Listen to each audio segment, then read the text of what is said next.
had, what, 18 students, I think six from EKU, and we were there for 2 weeks. Going to Glendalough was really cool. In Ireland, yeah. Yes, in Ireland. That was beautiful. We were out in the country, and it's a medieval monastery. It was a beautiful, misty day, just what you would picture in winter in Ireland, not too cold. It was wet, as it should be. But the Tower of London, the British Museum, the British Library, everywhere really, Westminster Abbey.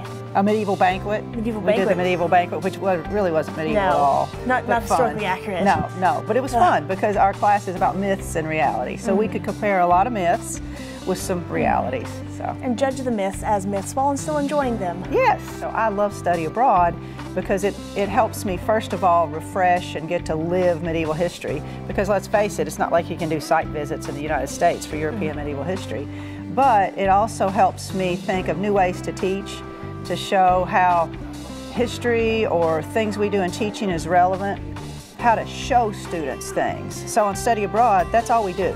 You know, we show, we go, we look, we see, we live these places, but then it helps me as a professor think about how can I come back and do more showing in the classroom. So. Plan ahead, see how long it'll actually take to get a passport, talk to the people in the Education Abroad office. They are very, very helpful. Apply for scholarships. Yeah, there's lots of opportunities and scholarships and different ways to get that money, and study abroad is just wonderful. Would you agree? Everybody needs to do it. It's amazing. That's why I'm going again. Yeah, I did it the first time when I was an undergraduate, and back when it wasn't study abroad, it was just a student tour, and it just changed. It changed my outlook. Because I think Rachel and other students didn't just learn medieval history, which was the focus of the course. You learn skills on how to travel abroad, how to negotiate a subway or a bus. And you know, a lot of people in Kentucky never have that opportunity. And you gain confidence, don't you? You'd feel comfortable going by yourself now, wouldn't you? Oh, definitely. Yeah. And it was really neat, especially seeing people who had never really left Kentucky or anywhere around Kentucky. Yeah. Suddenly become much more independent. Yeah. After escorting them through the airport, since I'd gone abroad before, to them confidently marching through security at the end. Yeah, and in just a few days, don't you think you see a change in students in just a few days from being a little intimidated, worried about flying, to all of a sudden, oh yeah, I got that subway down. Yeah, let's go 3 hours away by train and go to this place. I mean, I think there's just a confidence that just comes instantly. The program we work with, or Rachel went on and I work with, is Cooperative Center for Study Abroad. So that enables universities that might not have enough students to fill all the classes by themselves.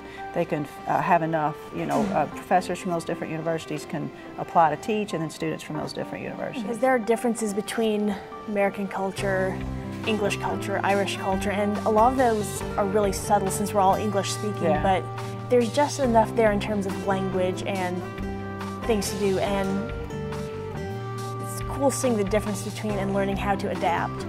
In terms of academics, again, talking about places is different than actually going places and seeing the things that are there. And I think a lot of students think, oh, I'm going somewhere that speaks English, but you're not really. And I think students are shocked by how different it really is, even though it's the same language. Speaking English, not speaking American. Yeah, and they'll run into people that you think, well, they're speaking English, but I don't know what they're saying. And I think it's a fun encounter too. You meet new students, you meet new kinds of professors, because there's professors from different universities, from different disciplines, and it stretches you in a different way. So you can't just walk in and depend on all that stuff you had prepared and you've used over and over every year. Even if it's a class you've taught before, you have to re-visualize, how do I do this on the run? How do we fit some things in between here? How do I design an assignment that students can do beforehand, but then when they return they can pick, in my class they get to pick the area of research that interested them most. Study abroad gets me really excited about history and seeing things and imagining things.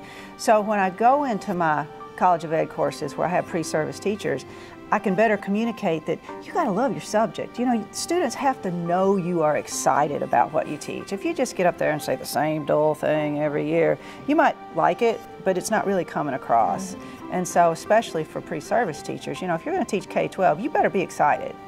And study abroad gets everybody excited, you know, and it rubs off, and then you come home and it rubs off, and your interest in the discipline is renewed. So it's just a great thing. You just get to live the past, or any other discipline. You get to live it. You get to see it in different contexts. So that's why it's wonderful.